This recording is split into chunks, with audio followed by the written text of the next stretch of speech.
So I'm supposed to, talk about clinical trial and systemic GIA. That's not easy. And I'm not going to talk about clinical trial and systemic GIA. I'm going to talk about issues with clinical trial and systemic GIA. And if I could have the first slide, please. Can I? One. It takes a moment. Yes. Okay. So, yeah, I can start talking. I can do that. This is where we start from. We know that 60 to 80% of the patient, maybe I was a little bit too over-optimistic here, do great with IL-1 and IL-6 inhibitors, and they do great because we start early treatment more and more often, and these molecules are widely available. So if I take the patient-parent's perspective, which is also the physician perspective, I think there are two issues here. The acceptability of the experimental drug versus an established approach, which will work in 60 to 80% of the patient, and the control issue. How do we get control data, and do we need control data, as we were asked today? So I think we move from the standard patient, sorry to say this, to the refractory, and we have been talking about that a lot. And I think the trials are going to be essentially in refractory. And if I look at the refractory definition, I think there are three possible trials.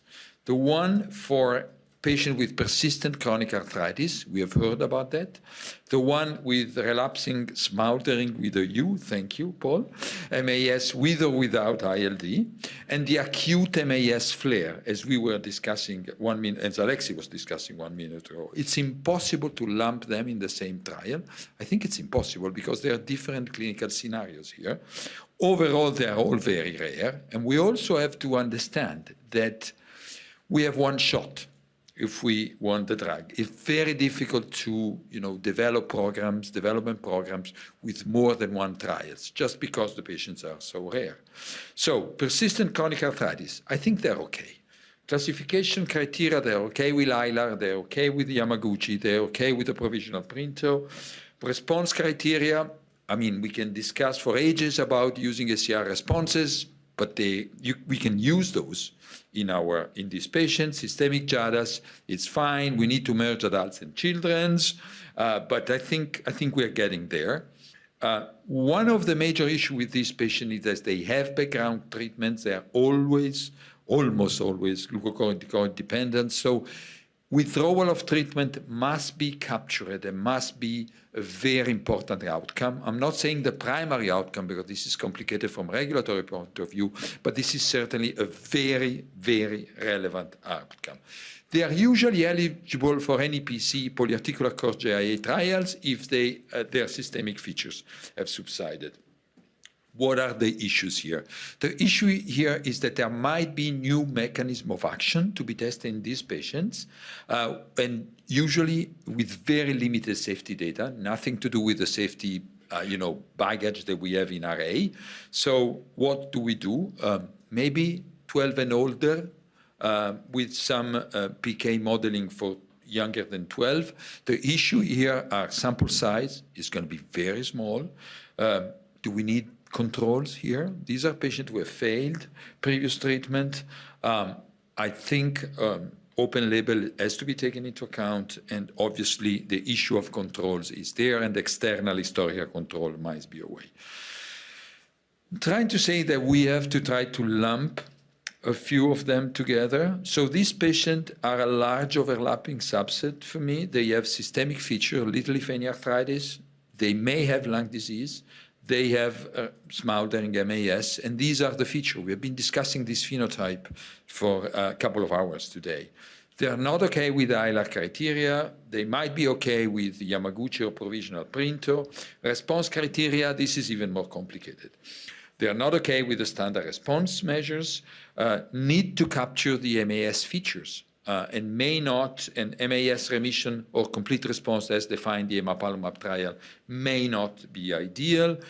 We can discuss nuts and bolts, but we know, for example, that LDH takes forever to normalize. So this may be an issue. Need to capture the lung disease course. How do we do this? CT scan, that's complicated. Overnight saturation, oxygen requirement. These are very hard outcome, but very complicated to measure and present only in patients with very robust lung disease. We want to act before that. And again, the issue of considering the concomitant treatment and the tapering of glucocorticoids and the concomitant biologics that are going to be there. Design, this is even more complicated. Placebo control is unethical. I will stick my neck out. No active comparable available, no standard of care available for this patient. Sample size is an issue, again, rare. Historical controls is also something we should discuss. Now, the third group of patients is the acute MAS flare, the one Alexei was alluding to. They are okay for the 2016 MAS criteria. Almost all of them fit these criteria.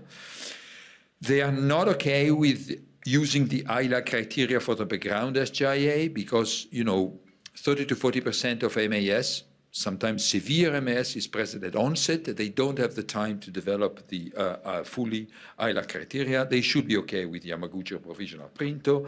In the emapalumab trials, the operational definition of systemic J from Carrie was used. I think it was okay as well.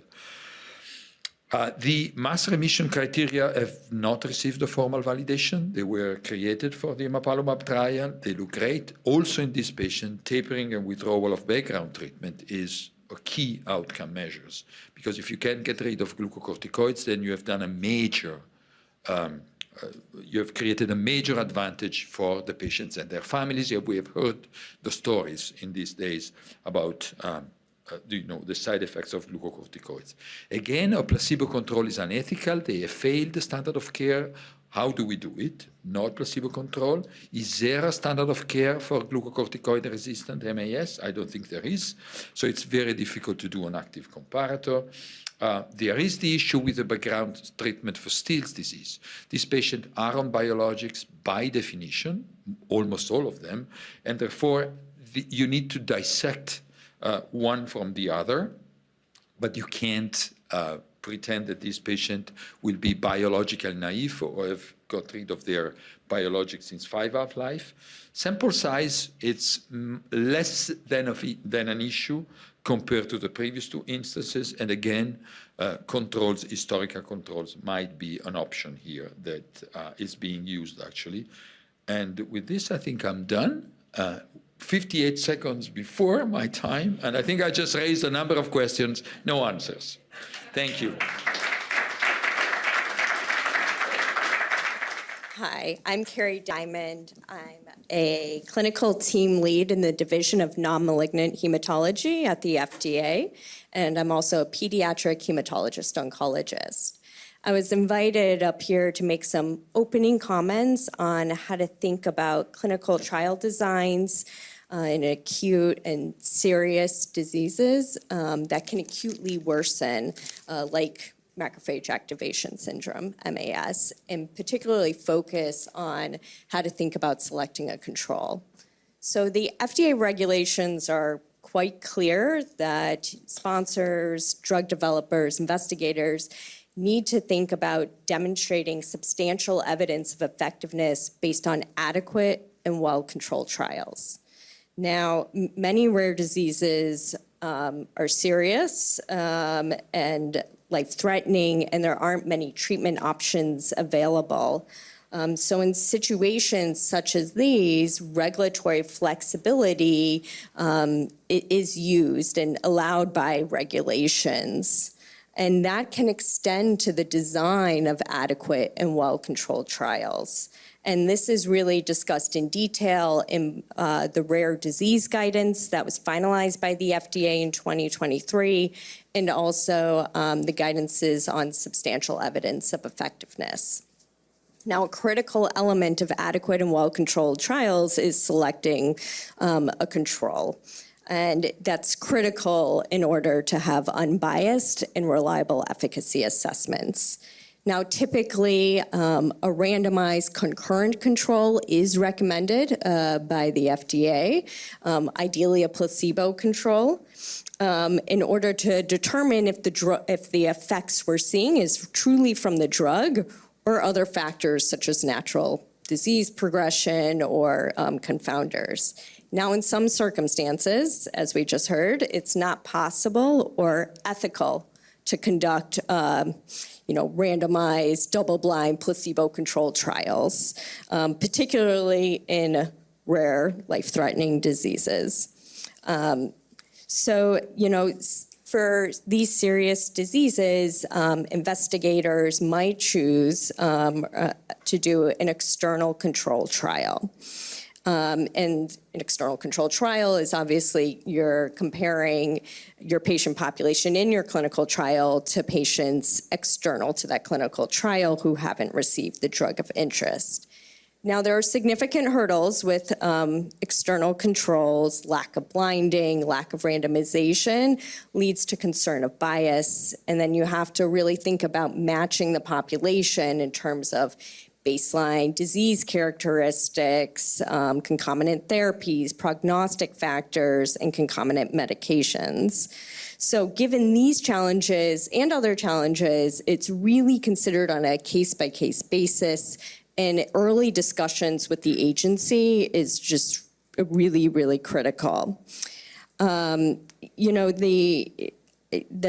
agency is open, obviously, to discussing external control trials, in particular in acute life-threatening diseases such as macrophage activation syndrome, is a prime example where the agency would be open to discussions. And examples of external controls include prospective natural history studies, retrospective natural history studies, published literature, patient-level data from another completed study, along with baseline control in which the historical control is the patient's own baseline.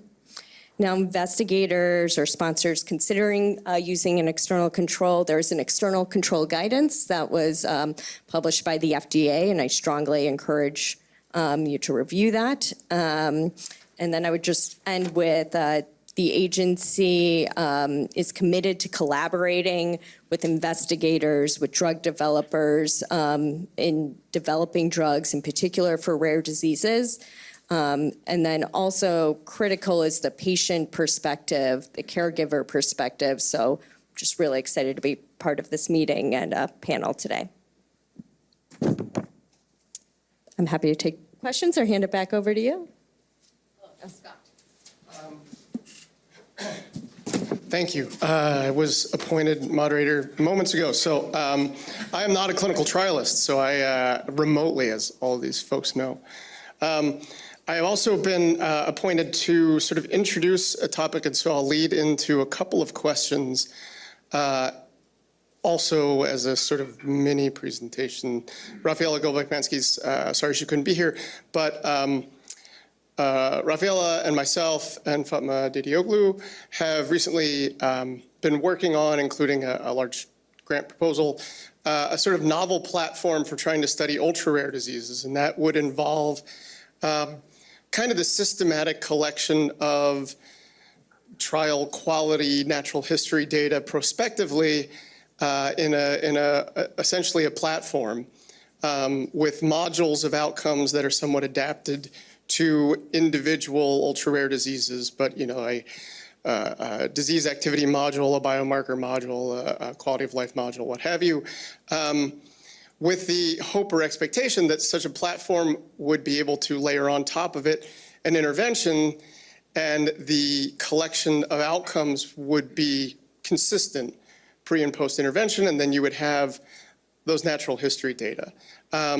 This is sort of a idea. We have not put this into practice. We're not aware of anybody who has put it into practice, but we are keenly aware of the near impossibility of getting drugs approved for ultra-rare indications, given the standard of substantial, well-controlled studies with evidence of safety and efficacy. And so the, I guess, question that I have first is to Dr. De Benedetti. How do you think, you obviously have also clinical trial experience with ultra-rare diseases. What do you think about that kind of a platform idea? I know you're more familiar with it. There's been an idea paper published about it. And how do you think stills might fit into that? I think that is what we need, and I think this is being done. You're thinking about doing it. We are actually in Europe. We are developing a new research network is actually being focused on natural history studies. The issue here is these are going to be retrospective. Obviously, you need to collect retrospective. You can start a prospective collection, but prospective collection is going to take time, and I don't think we have the luxury of time in some of the decision and the developments that we have to make. So the retrospective collection lacks the granularity that the prospective collection allows. This is for granted because you're not collecting the data at the time you generate them. You're collecting the data that you have generated years ago, years before. So the issue for me is prospective versus retrospective, and then I turn the question to that was my next question. Regulators surrounding me. I see Dr. Brogan's hand. That's exactly the question I want to ask is to our FDA, or to our regulatory agency. Can you cite an example where a registration has been successful that relied heavily on retrospective natural history data? Because we've been talking about this for, a decade now, and I'm not aware of any substantive examples of it actually happening.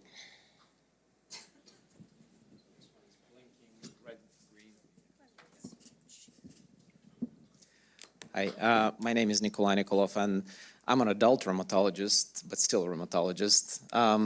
And I have been involved with this group from its inception, I want to say, and I'm really proud to be a part of this group.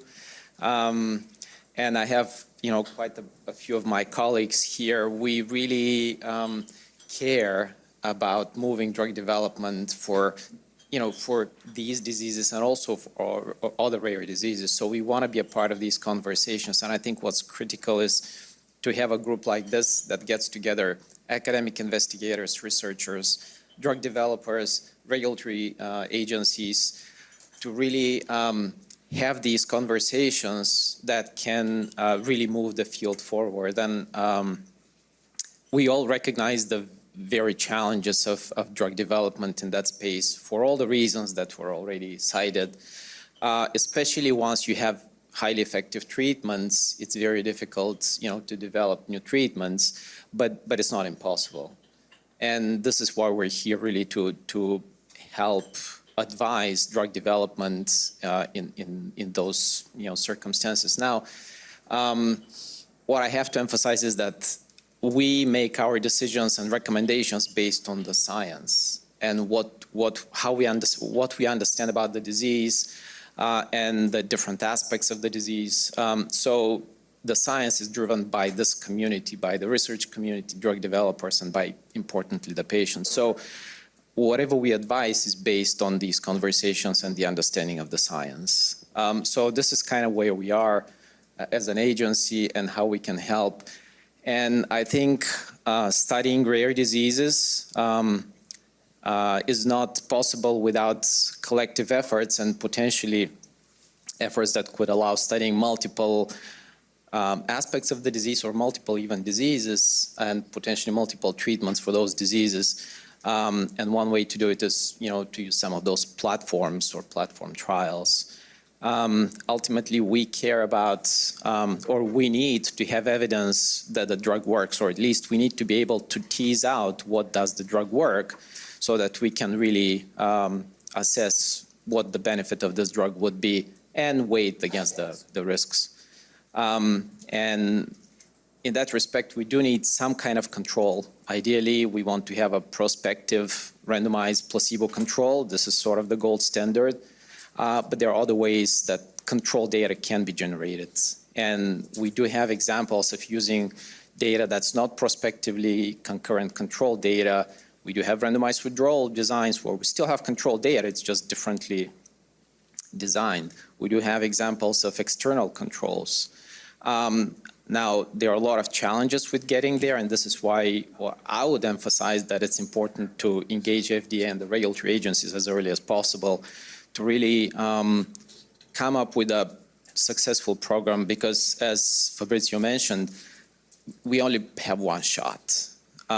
We cannot really afford to miss an opportunity to study a drug when we actually can. Because once a drug becomes available, maybe not approved, but still used, we cannot really generate data from anecdotal cases. So the earlier we can design a successful program, the more likely it is that we will have the information as an agency to say this drug works, we understand how it works, and we can decide on the benefit risk to approve a drug. So I'm just giving this to you.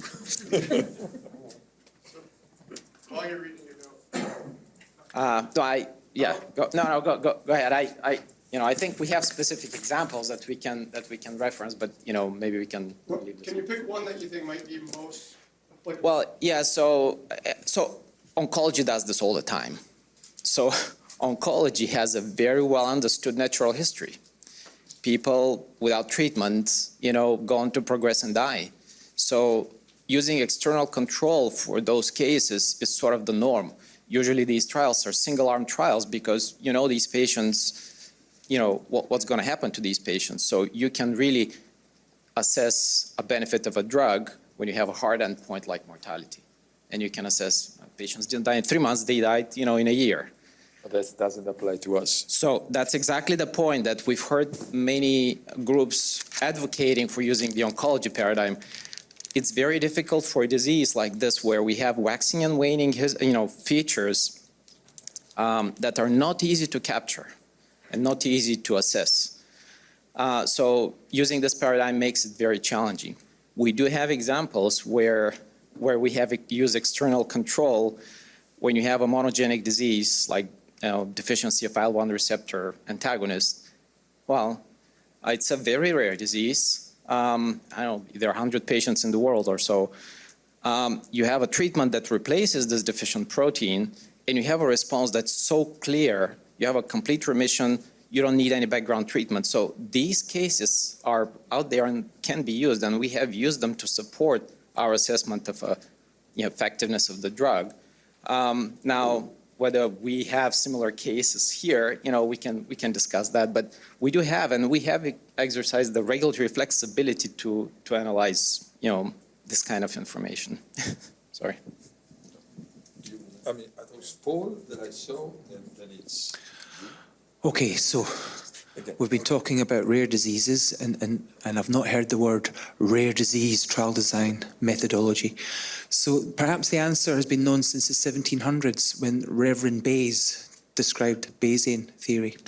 So what Fabrizio has been agonising over is how can we amalgamate retrospective data, either from all the clever people in this audience, or in a more structured way, and/or including retrospective systematic data collection, have all that data and that knowledge, and form a Bayesian prior, then do a randomised controlled trial to form a Bayesian posterior distribution. And the examples where we've done that in paediatric rheumatology are for polyarthritis nodosa, we're doing it for juvenile dermatomyositis. So there are ways of randomising patients, obtaining prospective data and statistically combining it with the retrospective knowledge to generate the best available evidence. Now, it's never going to be in frequentist terms. You don't talk about confidence intervals, you talk about credible intervals. So to me, the answer has been known since the 1700s. It includes all the things you've been talking about, all the clever people, your data collection, and then a sensible prospective design. Now, let's use the example of the macrophage activation syndrome. There's been, as you were saying, anakinra is so widely used, it's very hard to persuade clinicians to do anything other than give high doses of anakinra and high doses of glucocorticoids. So there's your control group right there, because it lifts it above what is the sort of background treatment for still disease anakinra 4 per kilo. You can use anakinra 10 per kilo, high dose glucocorticoids as the control arm. Everybody gets active treatment, standard of care, right round the world. And then you insert whichever experimental drug that you want in the experimental arm, and you design it in a Bayesian way. And the get real factor is there's only going to be about 24, 25 patients around the world that you're going to collect within 5 years. So 12 in each arm of the trial, but they will be randomised prospectively, and there'll be a Bayesian prior. So I think that's the best you can do. So if the FDA would look at that, then the problem is solved. Well, along these lines, we also have precedents of relying on Bayesian, prior, in a different context for systemic lupus erythematosus. But we as an agency have strongly encouraged these, they are not innovative methods of looking at the data and generating data, just different way to look at the data. And we're certainly open to look into this or, to consider that. While we're passing the mic, I'm going to encourage our industry partners to think up questions because you've got the FDA right here and we're all in the same room, and I know that's something that Rashmi wants to hear from. The retrospective studies get bad rap. I think it's wrong. I think we could do it properly. In Cincinnati, we started using electronic medical records since 2007. Most of these patients we are discussing here are admitted. If you look at the presentation that Ed Behrens gave this morning, 2/3 of his patients were in the setting of the ICU. So all the clinical data is captured. We can retract that because of the electronic medical records. So let's say we are interested in macrophage activation syndrome. We can look at a certain period of time, apply the ICD codes that would identify those patients to the entire patient populations admitted to the hospital. Then when we identify all the patients admitted, we can apply the criteria to those patients, the criteria that we use to enroll patients in a trial. So we would select from that patient population those who would be eligible for the clinical trial. And then using the electronic medical record, we actually can capture a lot. There will be missing data for sure, but I think we can generate good quality retrospective data to be used for comparison. So I am actually very optimistic about the use of retrospective studies for conditions where when patients are admitted, most of them are in ICU, the data is captured. Just we need to learn how to retrieve the data, and we could do well. Questions from the audience? Just go ahead. to follow up on Alexei's comment. I think that we're certainly open to look at retrospective data as long as it's adequately, reliably captured. And what has been the challenge, at least that we have seen, is how to assess a response by whatever measures. Now, again, in oncology, the example is very clear, where we have mortality as a hard endpoint for the autoinflammatory diseases, including SGI. I think having a very clear, hard endpoint that can be measured reliably, I think it's critical. And I think that would make the reliance on the retrospective data certainly much easier. It's a different situation where you have sort of symptoms that, may wax and wane, and you have to rely on those. This makes it very, very challenging to rely on even prospectively controlled data, let alone, retrospective. So one thing I think it bears pointing out when we're making comparisons to, the gold standard of oncology trials is the commitment of the NCI to fund the COG registry effectively in perpetuity in a way that has never been the case in rheumatic diseases. So the existence of the retrospective data that you refer to, in addition to the morbid but relative advantage of having mortality as an outcome, comes from the fact that there's been a decades-long, at this point maybe billion-dollar commitment from NCI to fund the registries that build those retrospective data. So I think that there has to be some accounting for the challenge of developing the retrospective data without that kind of sort of structured commitment. Yeah, and this is why no single stakeholder would really be able to do that. Okay. It's fine. My name's Raj Nair. I'm Division Director for the Division of Rheumatology and Transplant Medicine. I've worked with Nikolay for years. I've learned from him. So I kind of did also want to talk about retrospective versus prospective study designs and why prospective versus retrospective in this case might be a little bit more important to think about. So in this particular case, we're talking about an emerging phenotype we're also talking about emerging therapies. The therapies are changing over time. And so you want to make sure that that retrospective information is going to be similar to what is prospectively collected or concurrent. And so I think that's one thing we have to think about when we're talking about this, is that there are some challenges as far as retrospective versus prospective, in that when things are changing over time, the previously collected data may not completely apply. So it's just an additional point in terms of also the endpoints that we're talking about. This makes our life very difficult. Yes, it does. The way you said it, with a smile, kind smile, makes our life very difficult because, Claudia was showing 7 patients with lung disease. They got everything, and we were changing our therapeutic approach over time. So you won't have a therapeutic control arm, okay? Because things are changing, as you said. You are going to have,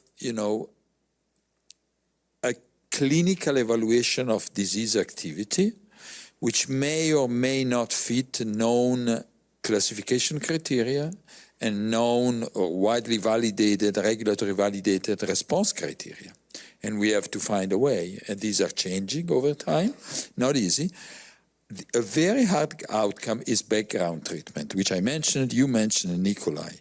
And I think one thing we have seen with this patient is the therapeutic burden, not only in terms of glucocorticoids dose, but in terms of, you name it, biologically, JAKs, all one on top of each other.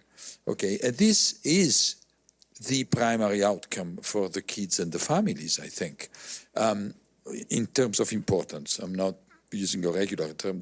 There must be a way that we can work together to make that a very hard outcome, because that would be measurable and consistent, even in retrospective data, because if you're taking 5 drugs for 1 year and you're off everything else and you are on one single drug and you're fine, then it's a different ball game. So we have to find a way. And I'm not sure that in the preceding talks with the regulators, we have had a clear views on that issue.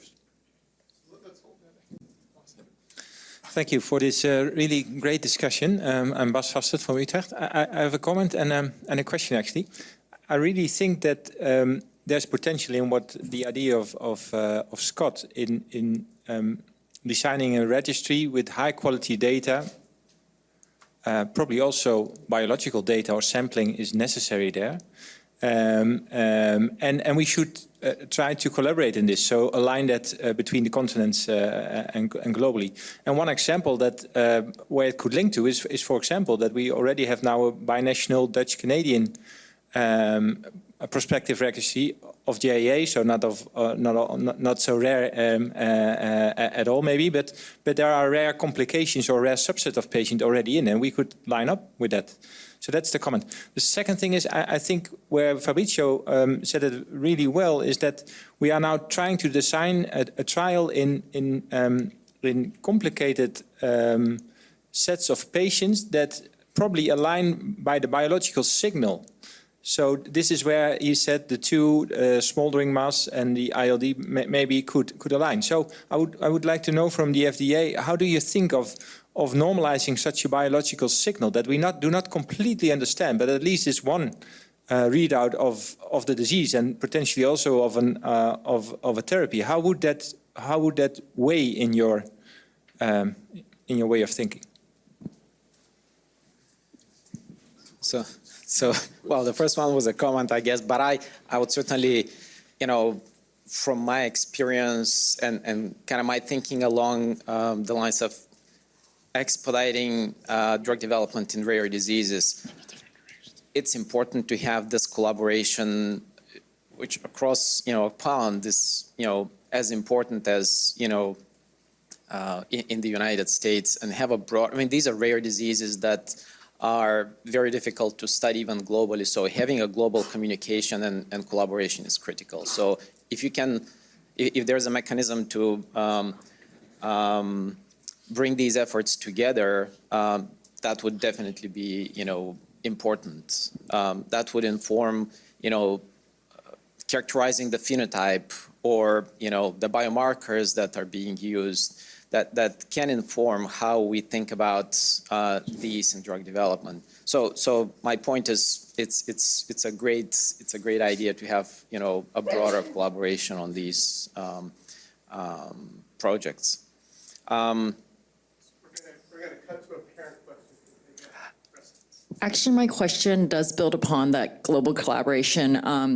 I was just wondering, in terms of the FDA, how much flexibility do you have to potentially use international data as control? Like, because a lot of medications are not available or too expensive or, just not used in other countries. And that could potentially, I presume or hope, that could be a potential control. So I think we definitely rely on non-US data, or, as long as as long as we can characterize the patient population to be relevant to the comparisons that we make. So in other words, if you have data to show that, outside of the United States, patients behave the same as those in the United States, I think that's what's probably more important than whether this is, US versus non-US data. So we do use, non-US data. We have trials that are done entirely outside of the United States. I think regarding the second question, and if you can summarize it again. I lost. Okay, yeah, so. You heard that. So. We understand it? No, we don't. Yeah. So I think using a pharmacodynamic marker, or biomarker like IL-18 or even CRP, the more we understand about it, the more we can advise on how it can be used in drug development. Now, if the science has advanced enough to say that, the phenotype that we know, the clinical presentations don't really matter. What matters is the biomarker, that might be a different conversation. Now, I think the more we understand the biomarker, the more informed advice we can provide about drug development. And I think it's probably not an easy answer or an easy question to answer, but thinking about combining clinical phenotypes based on some common pharmacodynamic marker makes it very challenging for us unless we understand what this pharmacodynamic marker means. I'll probably limit it to this, but we would generally want to have an outcome that you measure that measures how a patient benefits. So you may have improvement in the biomarker, say IL-18 levels go down. The question for us is, what does it mean? How does it matter to patients? I mean, it makes us feel good, right? We did something, we decreased the marker of inflammation, great. How does this benefit the patients? That's the question that we need to have answered as regulators. And unless we have a good understanding of what the change in this biomarker means, it's very difficult for us to assess treatment response or benefit. Now, if you have two different or a few different phenotypes in the study, and you can measure the clinical benefit on those phenotypes, that's what we would look at. The biomarker would be probably important for context, but not to assess the treatment benefit. I don't know if I'm making it more complicated or clear, but for us, a biomarker is a biomarker. No, I understand, but it relates also to what Fabrizio is saying, that for us, the point here is that if you give our patients enough steroids, then you can block any signal. So, but they are not getting better of it. So the reduction of the number of medications that they're on the dosage of corticosteroids in combination with the biomarker signal that allows such a taper and stop is, of course, very relevant, could be very relevant. Yeah, so You missed it. I mean, I will point out that based on our session yesterday, I don't think anybody would use IL-18 decrease as a biomarker of response. I think that was one of the outcomes of our discussion yesterday. But it would potentially be a biomarker of indication. So leaving aside the biomarker kind of, specific, comment,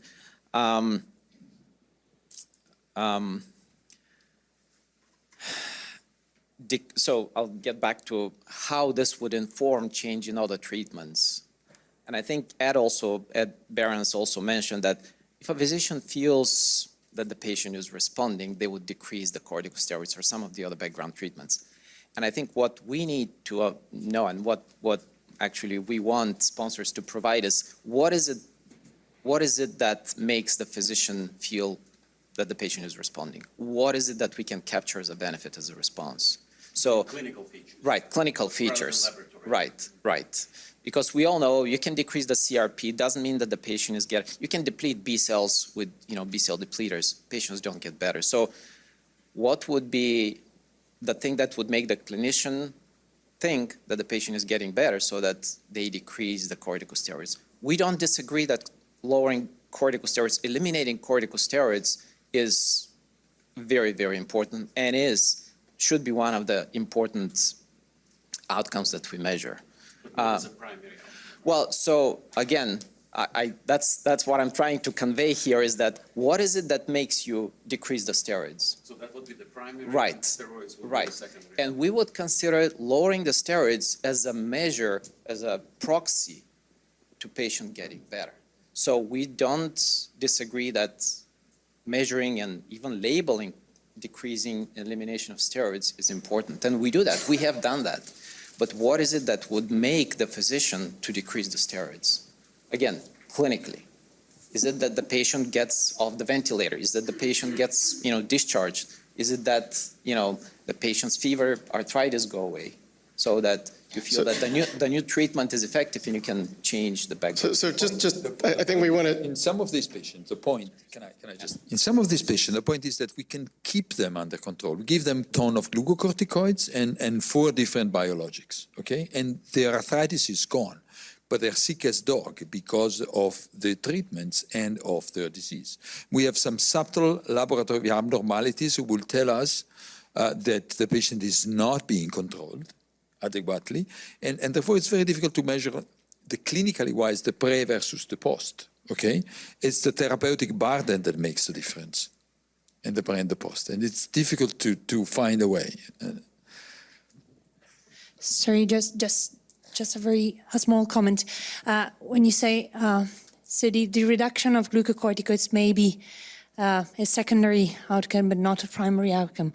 So what is difficult, I think, for us is to measure or to define a primary outcome that fit all this kind of patient. So they are really, really heterogeneous, with a heterogeneous background, with a heterogeneous charge of medication, in which probably for all of them, the reason that lead us to be confident in the reduction of steroid is slightly different. So trying to find a fixed criteria that fit for all is difficult. That's why for us the reduction of glucocorticoids is really a good proxy of what we are confident on. So if in a patient I can reduce corticosteroids, it means that he's going well. So I know it's not enough, but that's the reason why it's so difficult for us, I think, to fix some determinate and for a patient criteria. So I think there's been one answer to this has been composite outcomes. It's already been discussed. They can vary between patients. You can have them over time, and you can use area under the curve as an outcome under longitudinal studies. And this has been done for CAPS, for instance, with the daily diary scores. We have a question over here. So the notion of biomarker is important also to define the phenotype of the patient, because what you presented, Fabrizio, is really clinical phenotypes. But for Alexei, you mentioned that for people with liver disease, for example, they don't satisfy the classification for MAS, and it's my experience too. So for this patient, if they have a certain level of IL-18 or 6CL9, it can become hyperinflammatory syndrome, I don't know, and they can be included in a specific therapeutic regimen. So it's to move from a clinical phenotype-based trial to a endotype-based trial, something like that? So I'm going to let folks marinate on that. I'm going to plug the parents. I'm going to be asking people individually in the next segment to think about, for our regulators and our providers, what are the outcomes that you think are most important for knowing your kids are doing better or not, that are sort of measurable and that would be helpful. But I'm going to pivot with sort of a news point, and then I'm going to go to Dr. Kimura, which is that we've been talking mostly about new drugs, but many of you know that there have been some remarkable investments in repurposing recently, including a $40 million ARPA-H grant and then another $60 million commitment. But what is completely lacking from those proposals that I can find at least is anything to bridge the connection between an AI hit that says this drug could be useful in systemic GIA to actually showing any evidence of safety and efficacy. And the best I can tell is the plan is we'll just use it off label and figure it out, which I don't think is ideal under any circumstances, but these hits are coming and they may be coming for Still's disease. And so one potential way of dealing with these kinds of things is to set up, rather than trials, comparative effectiveness studies, which is something that Carrie, the childhood arthritis group, has been doing for a long time and that I think we have some experience with. But when I say we, I think it's much better represented by Dr. Kimura. Thanks, Scott. Actually, the idea behind the comparative effectiveness studies that Carrie has done is to, find out what physicians are using for a particular condition, for example, for systemic JIA, for new onset systemic JIA, is one example that I can give you, and then decide, the community of pediatric rheumatologists sort of choose the standard treatments that are being used for that disease at the moment, and then the treatments are standardized with standardized data collection and as well as use of these medications, and then the data is collected prospectively over time in an observational way. So the physician and the patient choose the treatment that they want to use for that condition, and then the data is collected systematically over time. And we've been able to show some comparative effectiveness data in polyarticular JIA, for example, looking at not specific medications, but which kind of initial treatment regimen is more effective, for example, starting a biologic first, or starting a biologic with a DMARD, or starting with just a DMARD, for example. So I guess, I would be interested to hear whether, this could be sort of an ideal way to collect information, data resulting from the treatment of patients prospectively, if it's done rigorously enough. And and we collect data, from a variety of different centers who are committed to, to doing it this way.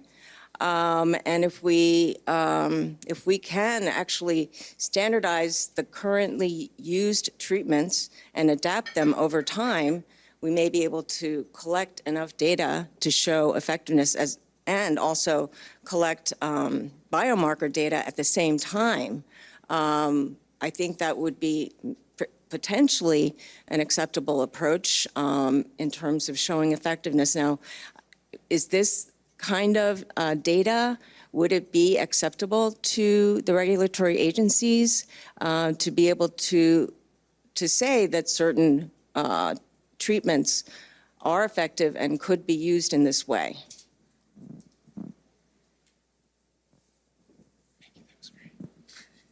Crickets. So I'll take it. I think if there is an intent to generate data for regulatory purposes. We certainly want to be involved as early as possible in the planning. And any information that comes out of these, we would have considered before it's generated. So if you really intend to repurpose or study drugs that are available, sort of use them off-label, and you want to use the data for regulatory purposes, essentially to support any submission, we would rather be involved as early as possible in those conversations. And then, we can get to a point where the data, could serve to inform the benefits of a drug. Hopefully the safety will be characterized already for these drugs, but.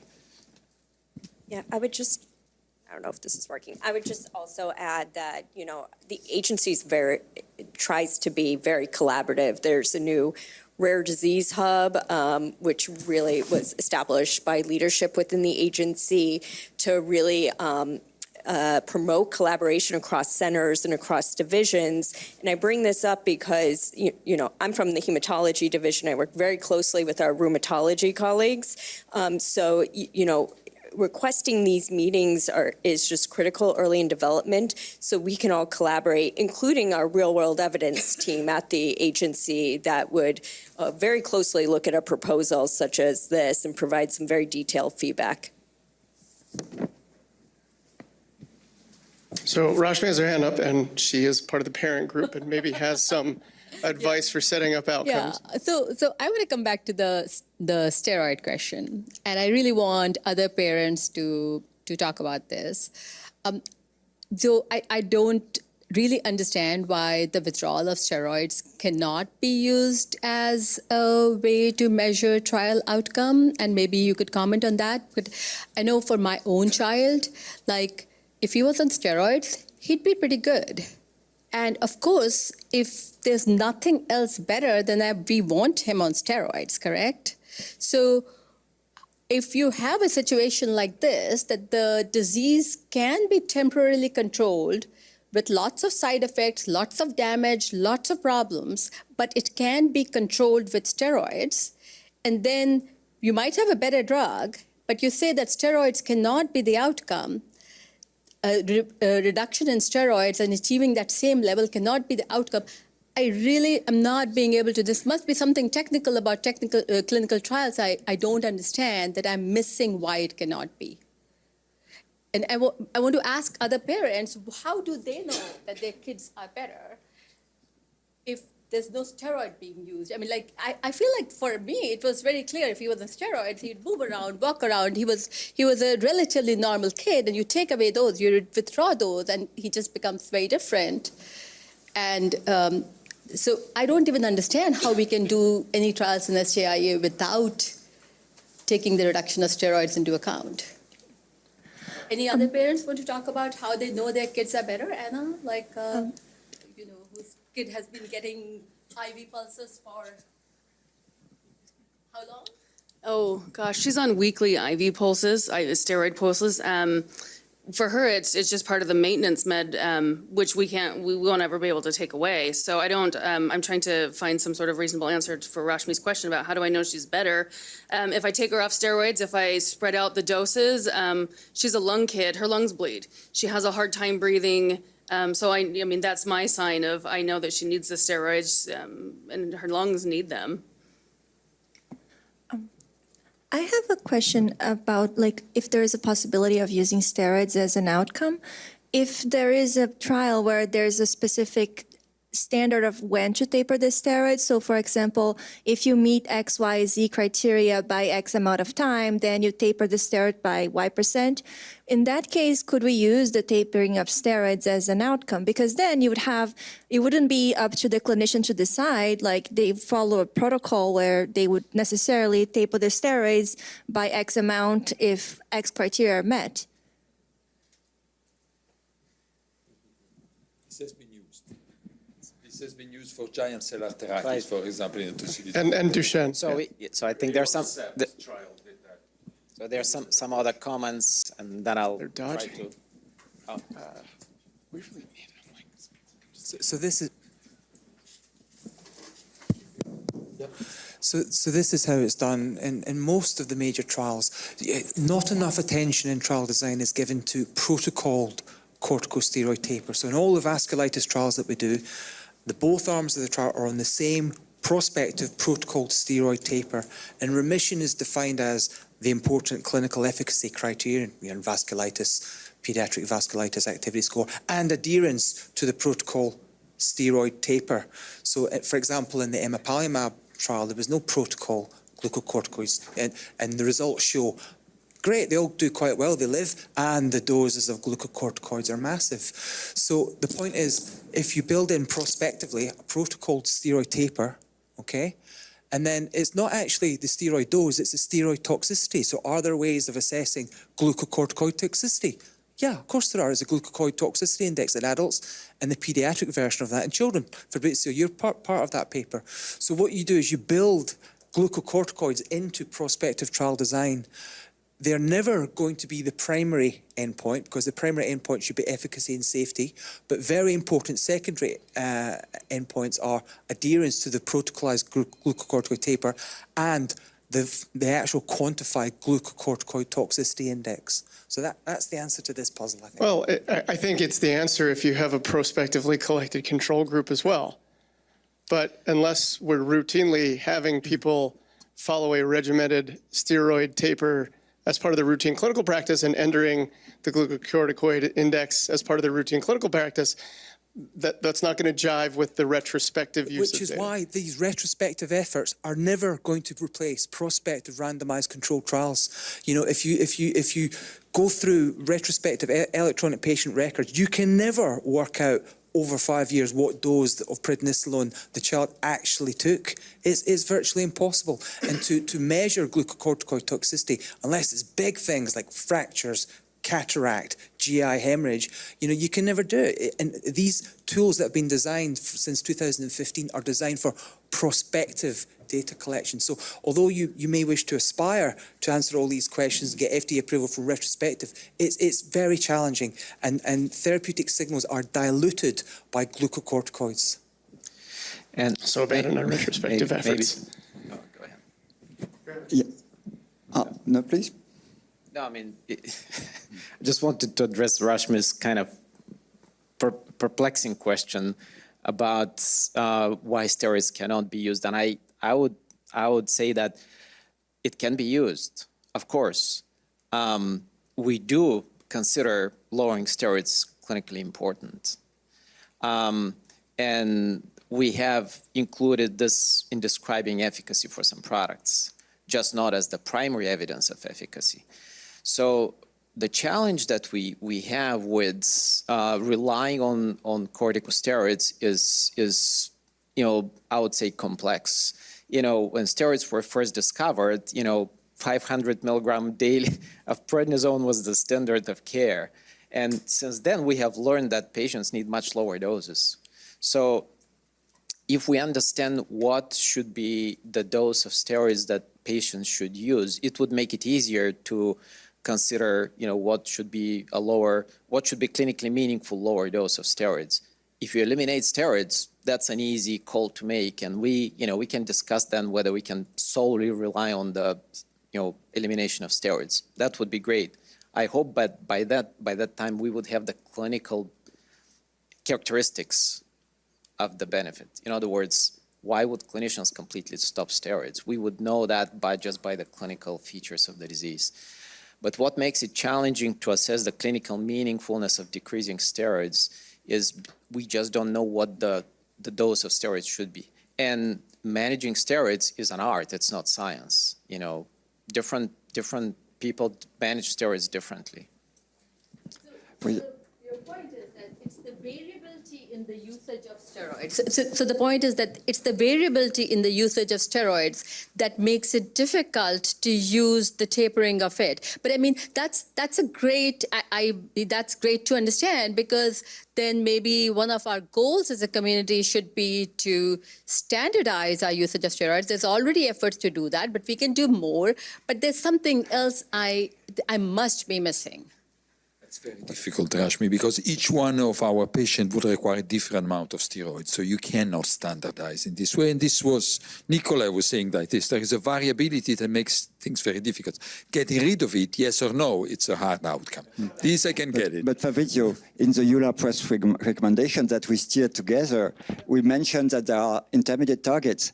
And it's at 6 weeks, it was clinical inactive disease with steroids lower than a certain threshold, and patient has to be off corticosteroid at 3 months. So we have this kind of combination of clinical inactive disease with low dose or no steroid at all. Yeah, Does normalizing to the patient themselves help?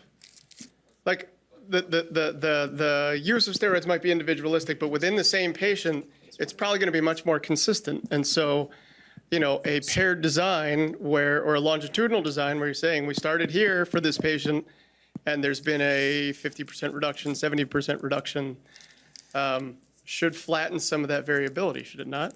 So I think managing or regulatory considerations on assessment of benefits based on steroids is a very, very challenging, very complex issue. And I think I tried to highlight some of it, but we just don't have a good standard dose of corticosteroids like we do for other drugs for these patients. So, short of completely eliminating the steroids because the patient is doing so great, would make it very difficult to assess, what is the benefit of lowering the dose by 30, 50%. We just don't know that. And I think what Paul mentioned, it's really critical. So essentially, that's a proxy of lowering the toxicity of steroids. It's not so much the benefit of, lowering steroids by themselves. It's really lowering the toxicity of steroids. This is why we think it's relevant as a supportive evidence of efficacy, that the patient is doing fine so that he can lower the toxicity of steroids. So I think it's a bit of a complex issue, and I understand your point, Rashmi, about this. And when we think about lowering doses of background treatments, we're talking potentially of maintaining some degree of response, right? Which is different from treating the active disease. That's okay. Right. That's exactly what it was in Right. giant arthritis trials. Right. But then the outcome is clinical. You're using glucocorticoids for tapering to get a clinical outcome, which is disease flare. Yeah, so the conversation between forced or protocol-specified steroid tapering versus clinician-guided therapy, lowering of steroids, I think it has implications. Because if you force steroid taper, again, we just don't know what the right corticosteroid dose or duration might be for a particular patient. You might be forcing them to flare artificially. So you may not necessarily be assessing, the true effect of a drug. And you're just assessing the inability of the patient to lower their steroids. These are some of the considerations. I'm not saying that I have the answer to these, but that's what makes it difficult. And when you have protocol-specified steroid taper, again, if we understand what the standard should be, I think that's perfectly fine. Yeah, the best example of that in our field would be the clinical trial of rilonacept. There was a very complex forced steroid taper regimen. The drug, as you all know, is not approved because it was awfully difficult to follow the rules and then to interpret the results. So that's a tricky approach. I'm not saying that there are easy answers to these questions. I don't think any of this is controversial. This is what's been happening in clinical trials in rheumatology for decades. All the UVAS vasculitis trials have protocoled steroid taper. They have definitions of disease relapse and flares, and what you can do if you think it's a minor flare or a major flare in terms of steroid increases again. But that's a patient then who fails that limb of the trial because they need rescue treatment. So as long as you have a prospective data, it's quite simple to get a bunch of people. There's usually arguments of the type of the tapering, but as long as it's the same in both arms of the trial prospectively, you can handle this. You're talking 2 arms, no? You're talking 2 arms. Yeah. The issue here is that we don't have the luxury of having 2 arms. Even if you use 1 arm, as long as everyone is using the same protocol taper for every patient in that trial, you then get a sense of actually who is actually benefiting from the medicine. If you let clinicians just do what they want with glucocorticoids, you dilute out any efficacy signal of your drug. Fatma had a question. Go ahead. You know, I just want to add another layer of complexity because sometimes type of steroid also makes a difference, what patients respond. So, like, how do you tackle that? Oh, so I don't know if this answers the question why, relying on steroids as the primary evidence of efficacy is very, very challenging. I'm not saying that it's not possible. What I'm saying is that it's very challenging. And if we can, so for rare diseases, very rare diseases, we're certainly open to look at patient-level clinical improvement. Even though we still care about lowering of steroids sort of as a proxy, but we're willing to look at each patient's trajectory with treatment to understand, what is the benefit, even if we cannot come up with a composite, clinical outcome for those. That would be sensible for those mouldering, relapsing, chronic patients that have a disease trajectory going up and down, and then you start a new treatment and you see a different trajectory.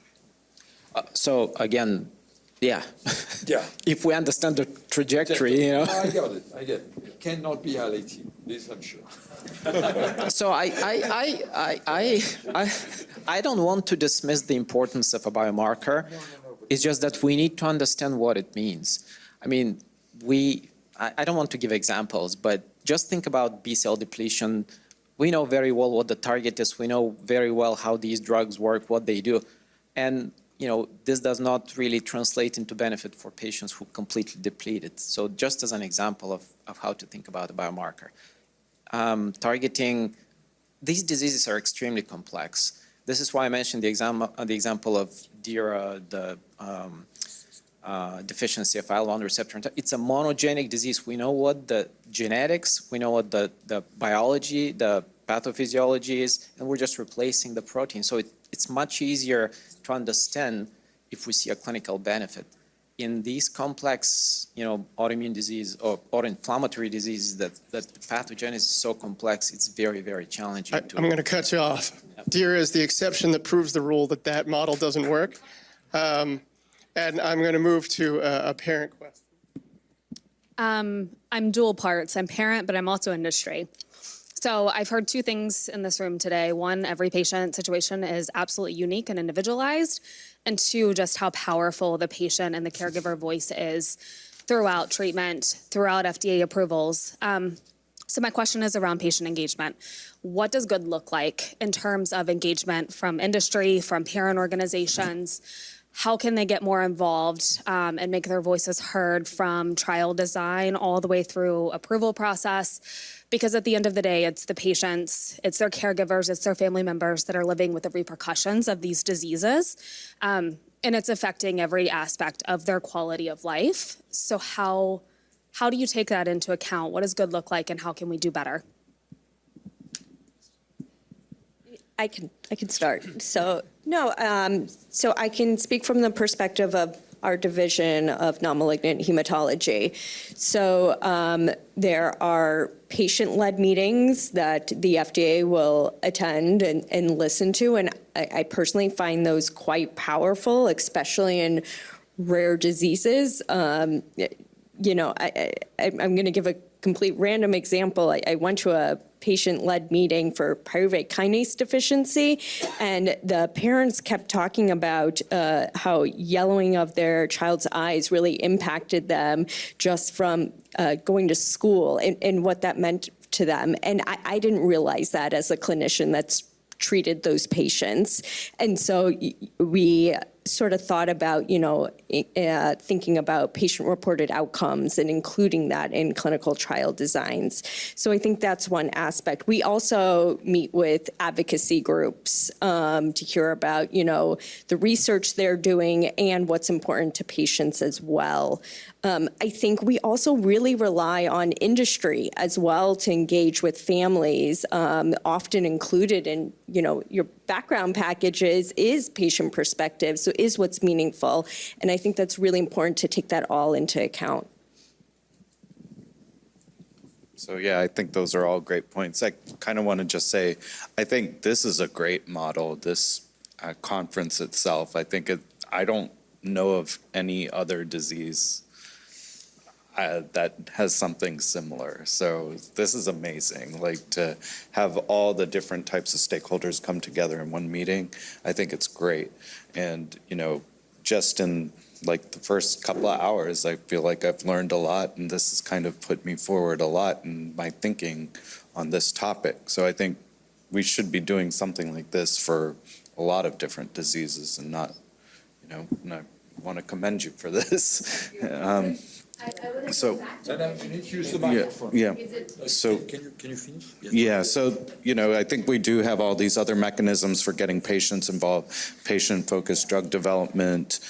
So we do attend those in order to listen to what patients find important in their disease. And so that kind of helps as far as getting the outcomes. And, you know, we were just talking about this. When you take out the steroids, what's getting better?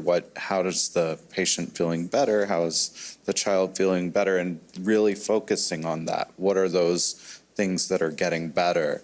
And so these all are helpful in, you know, developing endpoint measures that are clinical and can be used in trial design. And I'll let you talk. No, I just have a question that, you know, we've always, this is the sort of meeting that we've organized, and I know about the formal patient, you know, kind of the patient-led meetings and and a lot of the other rare disease groups that I know of have focused on those. Do you think that we should actually engage in those types of meetings as well? And would that be more effective in solving some of those problems? Because the reality is that the trials for SJIA and MAS have not moved as they could have. And a lot of, you know, at this point, a lot of our foundation's work is focused on if the child is not getting better, then helping them at least get a referral to BMT. It is not the preferred method. But how do you help, you know, so what is your recommendation for the foundation? Should we actually engage in those formal patient-led meetings? Beyond this, would that be? I mean, I can give my personal opinion on this. So I think patient-focused drug development meetings are incredibly helpful, and they bring patients and parents to voice what they feel are the main issues with the disease and, you know, what side effects there are with medications and what other you know, issues caregivers are having, and it kind of brings all of this to light. And then there's a summary of everything that's been discussed, and it is helpful. I do also find, but like I'm saying, I also find this incredibly helpful because we do have experts from around the world here that are kind of weighing in as well.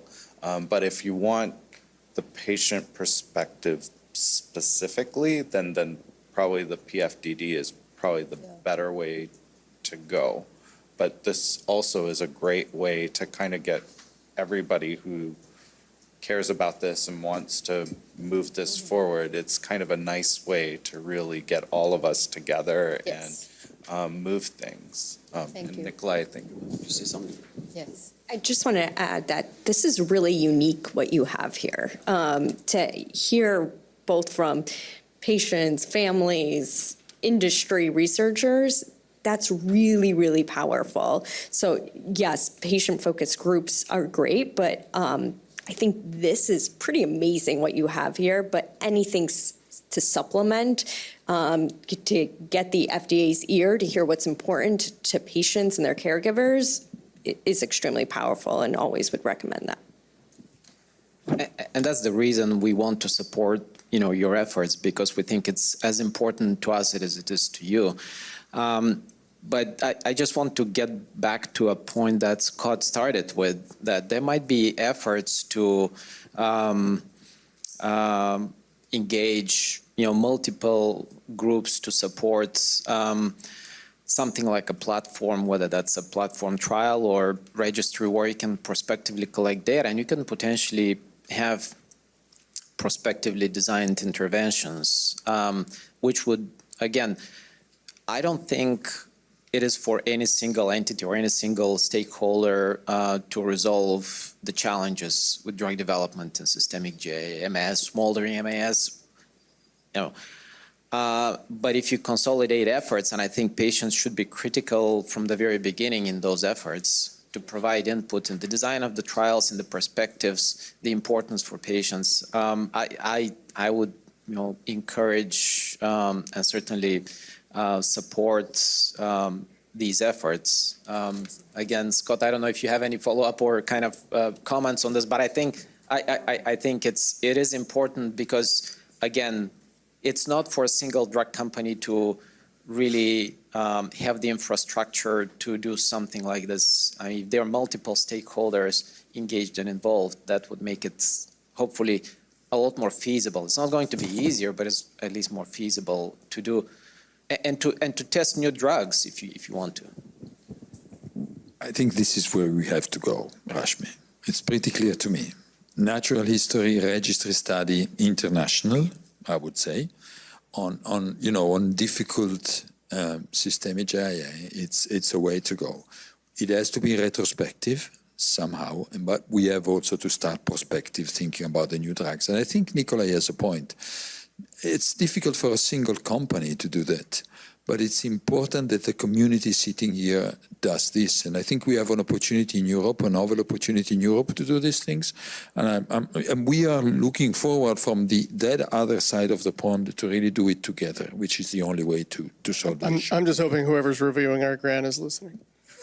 But I think the point really is just about lowering the activation energy for getting drugs approved in rare diseases. And that's where these kind of conversations are important, because as the researcher and family side inches towards building these structures intended to lower that activation energy, we have to know that what we're doing is actually going to lower that activation energy, because right now it's too high.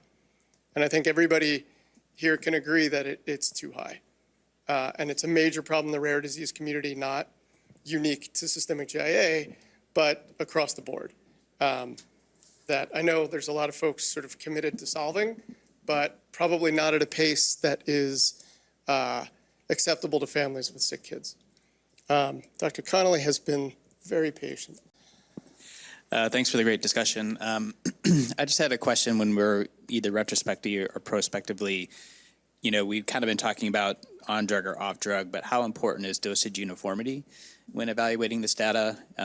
Just from perspective, Scott had brought up, the Children's Oncology Group, which is a large clinical trials network, which is very well funded, but has done tremendous work. And, they have phase 3 trials where they're looking at different doses of drugs. And a lot of the advancement in that field has been to optimize drug dosage and exposure for these patients. And so I worry when you're the FDA and you look either retrospectively and you have one patient who is on very low dose, another patient's on high dose, and kind of correlating that with outcomes. How does that come into play?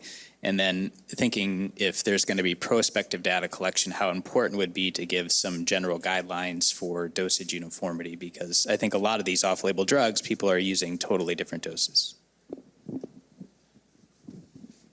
Yeah, I mean, it's a huge hurdle. It's a major challenge, right? As we discussed, I think someone said, steroid dosing is an art. So it's really challenging to unify concomitant medications or therapies that patients are receiving, because physicians taking care of their patients are always going to want to do what's best for them, regardless of what the clinical trial calls for, right?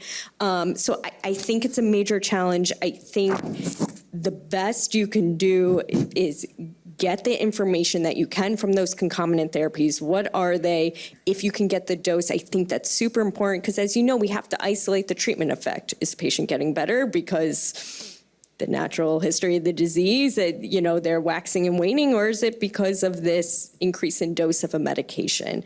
I think I don't have a great solution. It's a major challenge, but I think, identifying proposals, meeting with the agency early, and of course, collaborating again with our real-world evidence colleagues and others amongst the agency is just critical. But are you suggesting that, sorry, can I say? Are you suggesting that we as researchers and scientists should come to the agency with the idea of the natural history study for, let's say, smoldering MAS?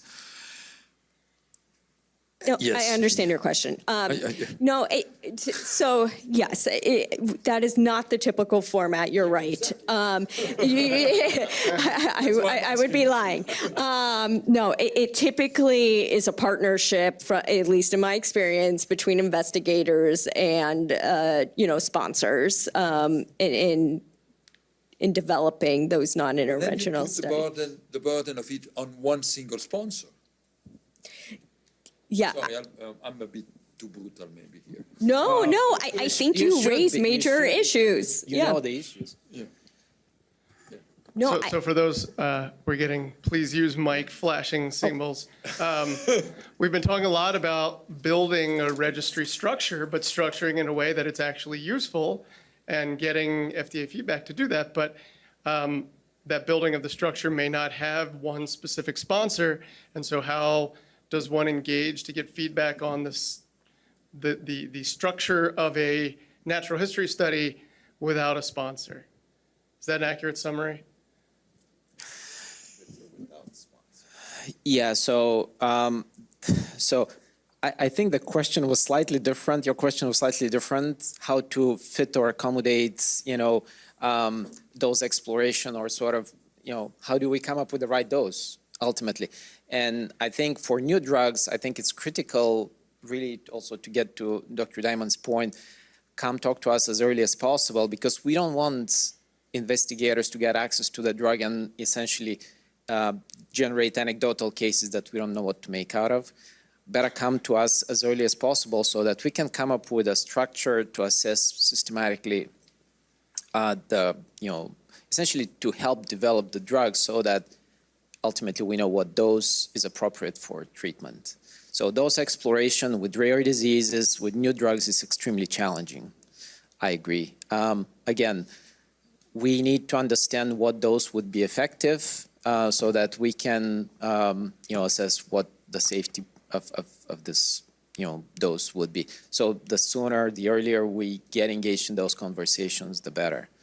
Ultimately, what might happen is that we get a few cases here and there that some patients, a lower dose worked fine, while the patients needed to escalate to doses that we would consider really very, very difficult to support from safety perspective. So that makes it very, very challenging. So we have a question from our first industry partner. I want to invite him to introduce himself. Please ask. Thanks, Manoj Patekar from Novartis.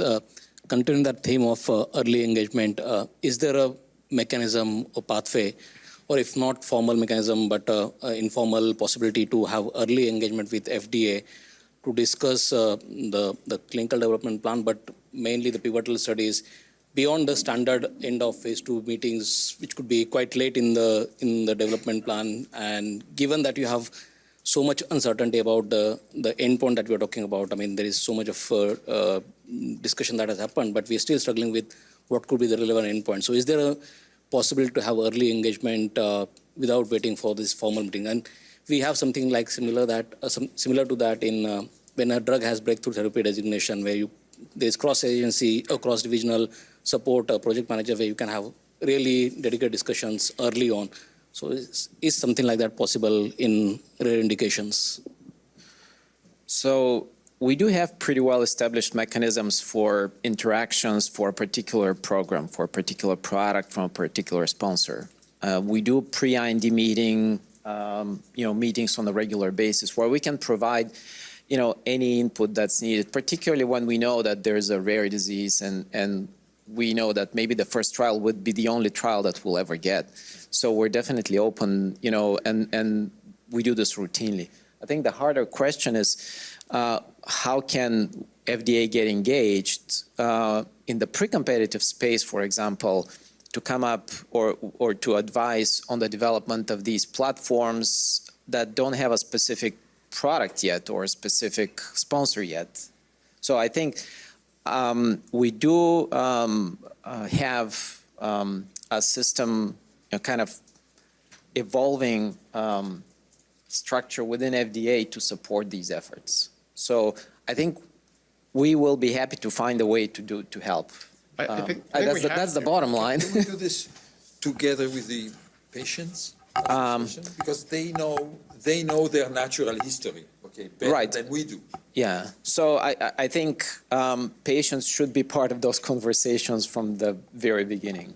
I mean, I think just to reflect, like, I think it's not a should. I think if we're going to accumulate anything that's not anecdotal evidence, this is a have to. We've already discussed so far in this meeting the increasing use of baricitinib, ruxolitinib, MAS825, none of these within any kind of prospective trial. And what I've just identified about all these off-label matchmaking AI algorithm-driven things means that there's only going to be a whole bunch more of that. So while we may not want the accumulation of anecdote to become evidence for safety and efficacy, which is effectively the way anakinra went in systemic GIA, that is where things are headed unless we do something substantial as a call to action for all of us, I guess. So Dr. Fautrell's been waiting. And one question to be really sure, there is no problem for you to include adults in this process? No. Good news. I think with 10 minutes left, everybody, this has been really excellent manufactured conflict. This side of the audience has had fewer questions, but maybe everyone needs to take a stretch or a collective scream. And what are some of the final notes that we should hit? I don't really have any final notes. I think if there's any interesting questions from the Zoom, Luciana? I think she's busy. No, none. So I think we can wrap up a few minutes Let's early. give our panelists Yeah. one chance to Yeah. say, I take issue with X.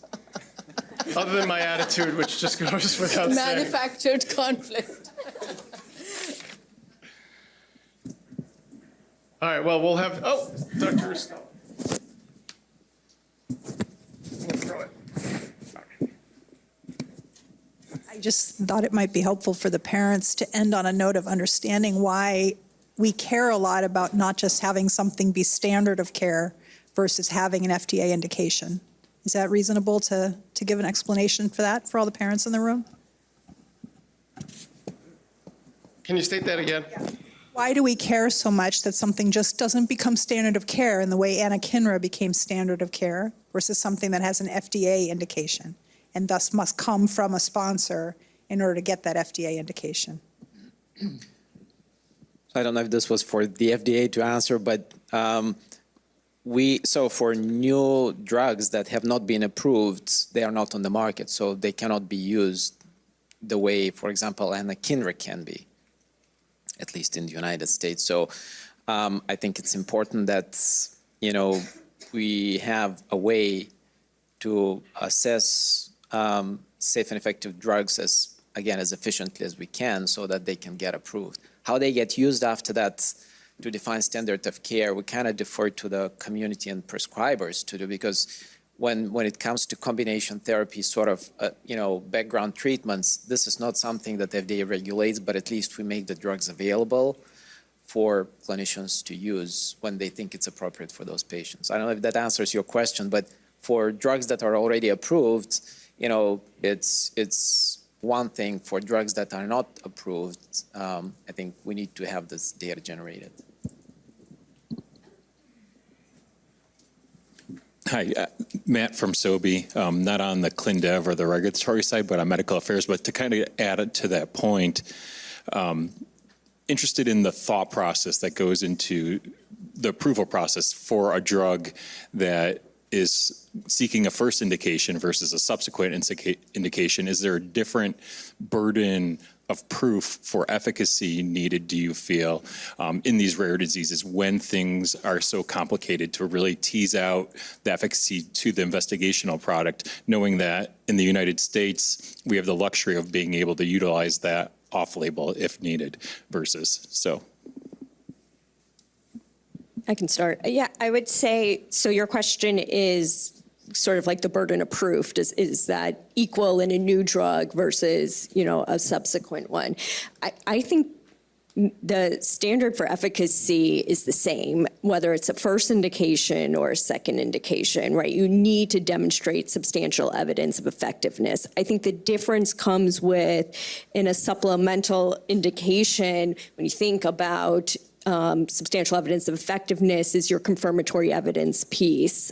So in rare diseases, you have one adequate and well-controlled trial a lot of the times, but then you still need confirmatory evidence to demonstrate substantial evidence of effectiveness. And then with the second approval, you have the option of leveraging that efficacy data from a first approval, in particular if it's a similar indication, or now if you have a really good understanding of your mechanism of action, some PD markers to help with that confirmatory evidence piece.